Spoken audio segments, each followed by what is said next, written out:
প্রতিষ্ঠার পর ১৬ বছর ধরে পাবনার সাঁথিয়া উপজেলার এই মৎস্য প্রজনন কেন্দ্র উৎপাদনে ছিল কর্মমুখর। প্রতি বছর প্রায় ৫,০০০ কেজি পোনা ও ২,০০০ কেজি রেণু উৎপাদন হতো। কিন্তু ২০১১ সালের পর সাবেক ডেপুটি স্পিকারের ছেলে ও বেড়া পৌরসভার সাবেক মেয়র আসিফ শামস রঞ্জন দখলে নিয়ে উৎপাদন বন্ধ করে দেন এবং নিজস্ব গরুর খামার গড়ে তোলেন।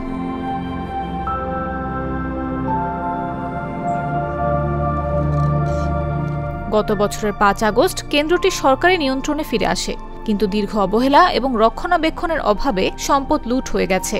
৩৭ বিঘা জমির ওপর গড়ে ওঠা এই প্রজনন কেন্দ্রের পুকুরগুলো এখন ভরাট বা শুকিয়ে গেছে। ঝোপঝাড়ে পরিণত জায়গায় এখন গরু ও মাদক সেবীদের বিচরণ। বিভিন্নজন বিভিন্ন আড্ডা করতেছে, সন্ধ্যার পর আসে এরা আর কেউ নিষেধ করার মতো লোক নাই। দরজা নাই, জানলা নাই এবং বিভিন্ন গাছ ছিল সেগুলো নাই। পুকুরে মাছের চাষ হইতো সেগুলো বন্ধ হয়ে গেছে এবং ওয়ালের উপর দিয়ে যে দেওয়ালগুলো মানে অ্যাঙ্গেলগুলো ছিল সেগুলো সব ভাঙিয়ে নিয়েছিল।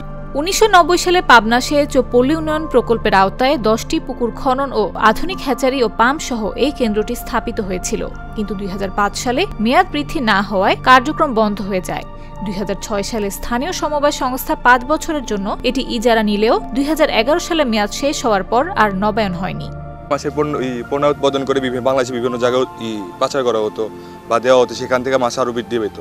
এখন এটা বন্ধ হওয়ার পর বাংলাদেশে মাছের উৎপাদন অনেক কমে গেছে, বিশেষ করে এখানে অনেক মানুষ এই যে কর্মসংস্থা ছিল। এর জন্য দায়ী করি আমি হলো মৎস্য অধিদপ্তরকেই, তার কারণ তারা তাদের সম্পদ রক্ষণাবেক্ষণ করেনি, সঠিকভাবে পরিচালনা করেনি। এখানে যে কতটি পুকুর আছে এই কতটি পুকুরে খুব উন্নত মাছের চাষ হতো। সাঁথিয়া উপজেলা মৎস্য কর্মকর্তা জানান, বর্তমানে লোকবল বরাদ্দ না থাকায় কার্যক্রম চালানো যাচ্ছে না, তবে তাদের দায়িত্ব দিলে কেন্দ্র পুনরায় চালু করা সম্ভব। আর পানি উন্নয়ন বোর্ডের নির্বাহী প্রকৌশলী বলেন, স্থানীয়রা চাইলে নিয়ম মেনে পুনরায় এটি চালু করা হবে। আমরা স্থায়ীভাবে হস্তান্তর করে অবশ্যই সেখানে আমরা টেকনিক্যাল সাপোর্ট থেকে শুরু করে ওটির উন্নয়ন করে আমরা পোনা সরবরাহ থেকে শুরু করে পোনা বিক্রি করার মাধ্যমে সরকারের রাজস্ব আদায় সম্ভব। এবং সবচেয়ে যেটি উপকার হলো এখানকার যারা মৎস্য চাষি আছে, মৎস্যজীবী আছে, তাদের পোনা প্রাপ্তিতে আরও সহজ হবে, ভালো গুণগত মানের পোনা তারা পাবে। যদি মৎস্যওয়ালারা এখানে মৎস্য উৎপাদন করার জন্য এই ধরনের কোনো কিছু চায়, তাহলে আমরা এই বিষয়ে আমাদের ঊর্ধ্বতম কর্তৃপক্ষ আছে, মানে অফিসিয়াল একটা গাইডলাইন আছে, এসব গাইডলাইনগুলি দেখভাল করে ভালো জিনিস করতে তো কোনো বাধা নেই। দীর্ঘ অবহেলা ও রাজনৈতিক দ্বন্দ্বের কারণে পরিত্যক্ত হয়ে পড়া এই মৎস্য প্রজনন কেন্দ্র পুনরায় চালু করা হলে শুধুমাত্র মাছের উৎপাদন নয়, স্থানীয় কর্মসংস্থান ও অর্থনৈতিক সচলতা বাড়ানো সম্ভব হবে। নিউজ ডেস্ক, জাগো নিউজ।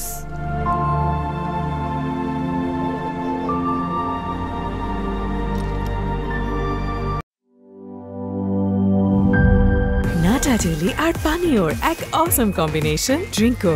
চিল থাকতে চান? ড্রিঙ্কো চা বান।